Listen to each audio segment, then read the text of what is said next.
नमस्कार, यहाँलाई हेल्थ टिप्समा हार्दिक स्वागत छ। आज हामी हेल्थ टिप्स अन्तर्गत रहेर हाम्रो शरीरमा हुने प्याङ्क्रियाज के हो, यसका काम के छन् भन्ने विषयमा आजको हेल्थ टिप्स तयार पारेका छौँ। तपाईलाई आज हामीले प्याङ्क्रियाज सम्बन्धी विशेष जानकारी प्रस्तुत गर्नेछौँ। भिडियोलाई अन्तिमसम्म हेर्नुहोला।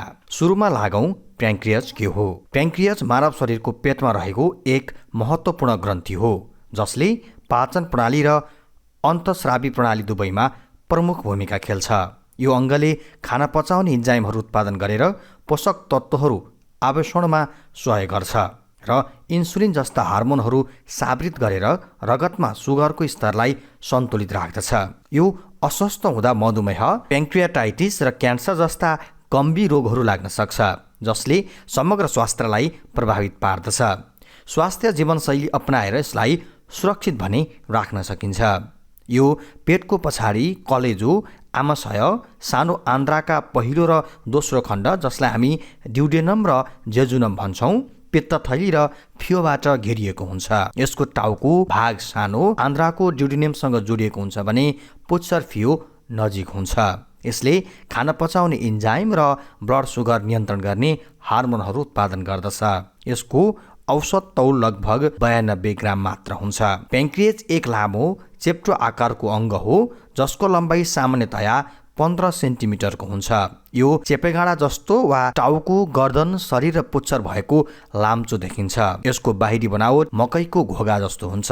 यसको रङ पहेँलो गुलाबी हुन्छ र यो नरम तथा स्पन्ज जस्तो हुन्छ। यसमा ससाना थैलीहरू हुन्छन् जसले यसलाई स्पष्ट भागहरूमा विभाजित गर्छ। अब लागौँ प्याङ्क्रियाजले कसरी के काम गर्छ भन्ने विषयतर्फ। प्याङ्क्रियाजका दुई मुख्य कार्यहरू छन्, एक्जोक्राइन र इन्डोक्राइन। एक्जोक्राइन कार्यमा यसले पाचन इन्जाइमहरू जस्तै एमालाइज कार्बोहाइड्रेट पचाउने र लाइपेज बोसो पचाउने अनि ट्रिप्सन प्रोटिन पचाउने उत्पादन गर्छ। यी इन्जाइमहरू दैनिक 1 देखि 4 लिटरसम्मको प्याङ्क्रियाटिक जुसमा मिसाएर प्याङ्क्रियाटिक डक्ट मार्फत सानो आन्द्रामा पुग्छन् र खानालाई सानो टुक्रामा टुक्र्याउँछन् ताकि शरीरले पोषक तत्त्वहरू आवेषण गर्न सकोस्। यसले बायोकार्बोनेट पनि उत्पादन गर्छ जसले आन्द्रामा अम्लता नियन्त्रण गर्छ। इन्डोक्राइन कार्यमा यसले हार्मोनहरू जस्तै इन्सुलिन ब्लड सुगर घटाउने, ग्लुकागन ब्लड सुगर बढाउने, सोमाटोस्टाटिन अन्य हार्मोनहरूको स्राव नियन्त्रण गर्ने र प्याङ्क्रियाटिक पोलिपेप्टाइड पाचन नियन्त्रण हार्मोन गर्ने काम गर्दछ। यी हार्मोनहरू सिधै रगतमा स्रावित हुन्छन् र ब्लड सुगर स्तरलाई सन्तुलित राख्दछ।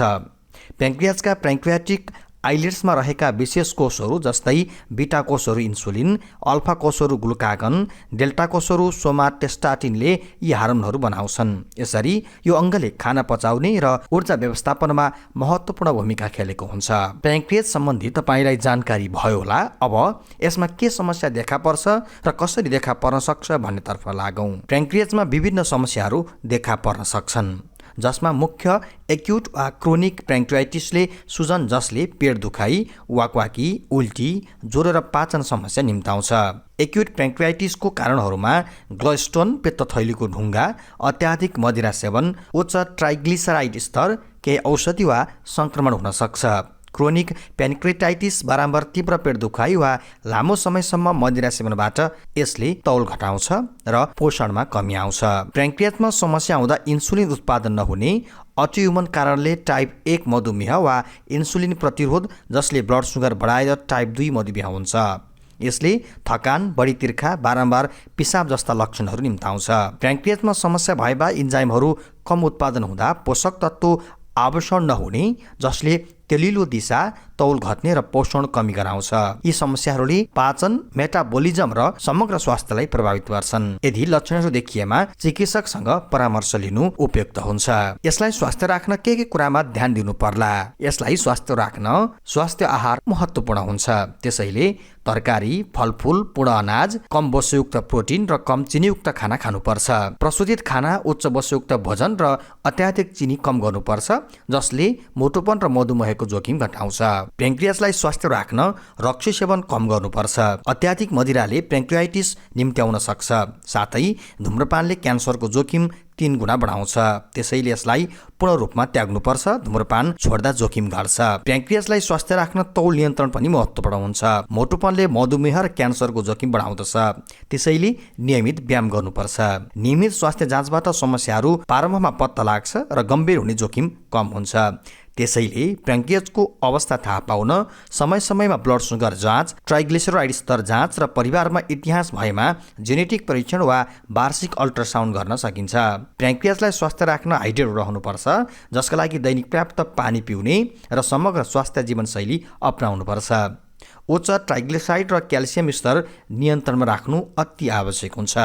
आज हामीले भिडियोमा रहेर हाम्रो शरीरमा हुने प्याङ्क्रियाज के हो र यसले के काम गर्छ र यसको सुरक्षा कसरी गर्न सकिन्छ भन्ने विषयमा चर्चा गर्यौं। तपाईलाई हाम्रो भिडियो सामग्री कस्तो लागेको छ? तपाईले हाम्रो भिडियो सामग्रीलाई साथीभाइसँग शेयर गर्नुहोस् ताकि उहाँहरूलाई स्वास्थ्यसँग सम्बन्धित विषयहरूको ज्ञान होस्। हवस् त, अर्को भिडियोमा पुनः हामी अन्य स्वास्थ्यसँग सम्बन्धित विषय लिएर आउनेछौँ। आजको लागि हेल्थ टिप्स टिम बिदा चाहन्छ। स्वस्थ रहनुहोस्, मस्त रहनुहोस्। नमस्कार।